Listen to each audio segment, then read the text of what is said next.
اعوذ باللہ من الشیطان الرجیم بسم اللہ الرحمن الرحیم اللہم صلی علی سیدنا محمد معدن الجود والکرم وآلہ وسلم۔ سامعین و ناظرین اکرام، السلام علیکم ورحمۃ اللہ وبرکاتہ۔ آج کا ہمارا موضوع یہ ہے کہ قرآن ہمیں کہاں لے جاتا ہے۔ دیکھیں، قرآن کو اگر آپ قبول کر لیں، یعنی قرآن کے راستے کو، قرآن کی منزل کو، تو سیدھا آپ جنت میں چلے جائیں گے۔ یہ ایک بات نوٹ کر لیں، جنت آپ کے تصوروں سے، آپ کے خیالات سے، آپ کی امیدوں سے آپ کو نہیں ملے گی۔ یہ ایک بات نوٹ کر لیں۔ ہم تو آج کل جو بھی یعنی جن لوگوں کے جس ہجوم میں ہم رہ رہے ہیں، جو گمراہ ہجوم ہے، ان کے بس خیالات ہیں کہ ہم مسلمان ہیں، کلمہ پڑھا ہوا ہے، 2-4 نمازیں پڑھ لیتے ہیں، ذکر اذکار کر لیتے ہیں، بس یہ کافی ہے، ہم جنت میں انشاءاللہ جائیں گے۔ ایک صاحب مجھے ملے تو کہتے ہیں، دنیا دار شخص تھا، کہتے ہیں میں تو ضرور جاؤں گا، مجھے تو اللہ سے پورا بھروسہ ہے، سیدھا جنت میں جاؤں گا۔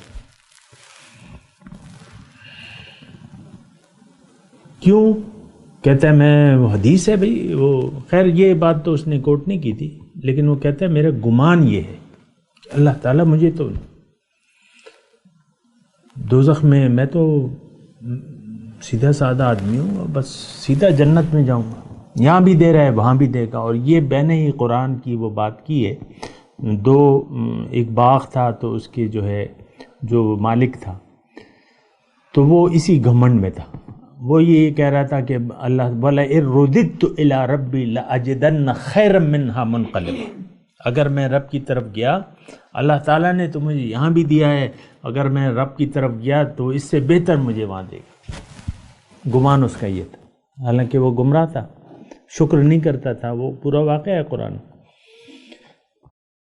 باغ والے کی مثال جو ہے، تو دیکھیں یہ گمانوں پہ جنت نہیں ملتی، یہ بات ذرا نوٹ کر لیں۔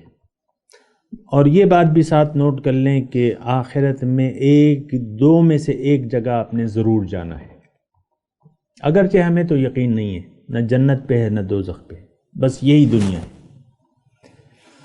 تو وہ ایک الگ بات ہے۔ لیکن اللہ کا قول سچا ہے۔ اللہ تعالیٰ نے قرآن میں فرمایا ہے کہ فریق فی الجنت و فریق فی السعیر، ایک گروہ جو ہے وہ جنت میں ہوگا اور ایک دوزخ میں ہوگا۔ 2 ٹھکانوں میں سے ایک ٹھکانہ ضرور ہے۔ جنت جانا ہے تو پھر امیدوں پہ نہیں ہوگا آپ کی، یہ تو قرآن میں ہے، قرآن کے الفاظ میں بتا رہا ہوں، ترجمہ بتا رہا ہوں، لیس بامانیکم ولا امانی اہل الکتاب من یعمل سوءا یجز بہ۔ اے مومنوں، اے مسلمانوں، تمہاری امیدوں اور اہل کتاب کی امیدوں پہ میں فیصلہ نہیں کروں گا، جس نے برا کیا وہ بھگتے گا۔ ہم تو سارا ہی برا کر رہے ہیں، دیکھیں برا کیا ہے، ہم تو کہہ رہے ہیں یار میں تو نہ چوری کرتا ہوں، نہ کسی کا مال کھاتا ہوں، نہ کسی، بس ہم کہتے ہیں یہ برا ہے، ماں باپ کا اطاعت گزار ہوں اور بس یہ میں اچھے طریقے سے کر رہا ہوں۔ نہیں، برا، اصل میں برا یہ ہے کہ آپ کا رخ اللہ کی طرف سے ہٹ کے دنیا کی طرف ہو جائے، یہ اس سے بڑی برائی کوئی نہیں ہے۔ حضور نے فرمایا کہ دنیا کی محبت ساری خطاؤں کی جڑ ہے، حب الدنیا رأس کل خطیہ، تو اصل برائی یہ ہے۔ تو میں آپ کو یہ کہہ رہا ہوں کہ قرآن ہمیں لے جاتا ہے جنت، لیکن جنت ہماری منزل نہیں ہے، کیونکہ ہم قرآن کے فالوورز نہیں ہیں، ہم تو تمام زندگی اپنی مرضی سے گزارتے ہیں اور اللہ اور اس کے رسول کے احکامات کو اپنی خواہشات کے مطابق دیکھتے ہیں کہ کون سا حکم میں نے لینا ہے۔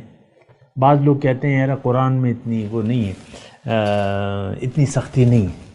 حضور نے فرمایا ہے سختی مت کرو، آسانیاں پیدا کرو، صحیح حدیث ہے۔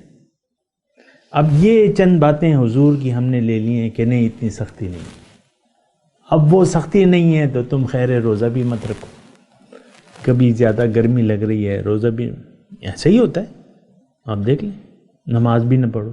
کل ہی میں ایک صاحب کی بات سن رہا تھا، ٹی وی پہ فرما رہے تھے کہ اللہ تعالیٰ مجھے نماز کی توفیق دیتا ہے، کبھی 2 نمازیں پڑھ لیتا ہوں، کبھی 3 پڑھ لیتا ہوں، کبھی قرآن کی، کبھی تہجد کی بھی توفیق دے دیتا ہے، بس یہ اللہ ہی کرتا ہے۔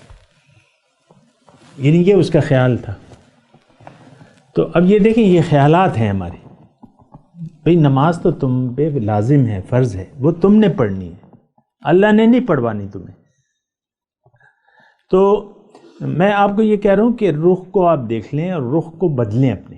میرے تمام یہ گفتگو کا مقصد ہرگز کسی پر الزام تراشی نہیں ہے، اور نہ میں کسی کو جنتی کی بجائے دوزخی بنانے کی کوشش کر رہا ہوں، نہیں، لیکن میں یہ بتا رہا ہوں کہ آپ یعنی اس ہجوم سے مخاطب ہوں کہ آپ جس راستے پر چل رہے ہیں اس کا نتیجہ جہنم کے علاوہ کچھ بھی نہیں ہے، یہ بات نوٹ کر لیں۔ زبانی کلامی کسی بات کہنے سے کچھ بھی نہیں ہوتا۔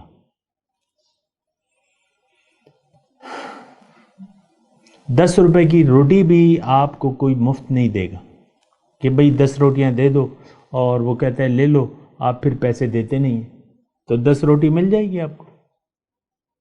قیمت چکانی ہوتی، ہر چیز کی قیمت ہے۔ آپ جنت کی قیمت ہے، وہ قیمت آپ دینے کے لیے تیار نہیں ہے، اللہ مہربانی کرے گا، اللہ بڑا غفور رحیم ہے، یہ آپ نے اندازے لگائے۔ اور میں نے تو جاؤں گا اور کبھی بھی چلا جاؤں گا، خیر ہے، یا جاؤں گی۔ بہرحال یہ ساری باتیں سوچنے کی ہیں، اور اس پہ ہم اگر نہیں سوچا تو آپ بے فکری سے اگر آپ نے زندگی گزار دی، آخرت کو اگر آپ نے اہمیت نہیں دی، تو آپ کا حشر اچھا نہیں ہوگا، یہ بات ذرا نوٹ کر لیں۔ اگر بے غم زندگی گزاریں، عام طور پہ بہت سے لوگ رہ رہے ہیں، بس وہ اس میں کمال سمجھتے ہیں کہ بس اپنے آپ کو مختلف مشاغل میں مصروف رکھیں، کہیں سیر سپاٹے شروع کر دیں، کہیں خوابوں کے لیے چلے جائیں، بس آج وہاں خوابیں ہیں، وہاں کے چپلی کباب بہت اچھے ہیں، اور وہاں کی جو ہے سوپ بڑا اچھا ہے، چلو وہاں چلتے ہیں۔ یعنی یہ مختلف چیزیں ہیں۔ آپ کا رخ اگر دنیا کی طرف ہو گیا تو دنیا ہی کی طرف، یعنی دنیا پہ پھر آپ خوش رہیں گے۔ آپ دیکھ لیں میلے ٹھیلوں میں یعنی لوگ جاتے ہیں، کیوں؟ کہ ان کا دل من لگ جاتا ہے۔ میلے ٹھیلوں میں گانے ہو رہے ہیں، کبھی سرکس ہو رہا ہے، کبھی کیا ہو رہا ہے، آپ دیکھ لیں یہ باقاعدہ چیزیں ہیں۔ پھر آج کل آپ کا میڈیا جو آ گیا، ہر میڈیا جو ہے وہ آپ دیکھ لیں، پہلے وہ 2-4 وہ سٹیجز اور وہ ہال ہوتے تھے، اب ہر ٹی وی پہ وہ سٹیج وہ ڈرامے لگے ہوئے، بھانڈ لگے میں، مسخرے لگے میں، لوگوں کو ہنساتے ہیں جھوٹ بول کے یا جو جس طریقے سے بھی، اور بڑے شوق سے وہ دیکھتے ہیں اور شکر کرتے ہیں کہ شکر ہے یار اب ہمیں تماثیل نہیں جانا پڑے گا۔ تماثیل ایک وہ ہے لاہور میں میرے خیال سے ہے، وہاں تو 1000 روپے ٹکٹ، یہاں تو مفت میں ہمیں چینل بدلو تو دوسرے چینل پہ بھی کوئی بانڈ کھانا کھلا ہوا ہے۔ یعنی یہ ہماری ذہنیت ہے، آرام اور آسائش اور پیسے اور دنیا داری، یہ ہماری ذہنیت ہے، اور یہ ذہنیت جو ہے یہ بڑی خراب ہے، آپ کے لیے بہت نقصان دہ ہے۔ اس ذہنیت کو اپنے بدلنے کی ضرورت ہے، اپنا رخ اللہ کی طرف پھیر دیجئے۔ انیبو الی ربکم، اپنے رب کی طرف رجوع کر لیں۔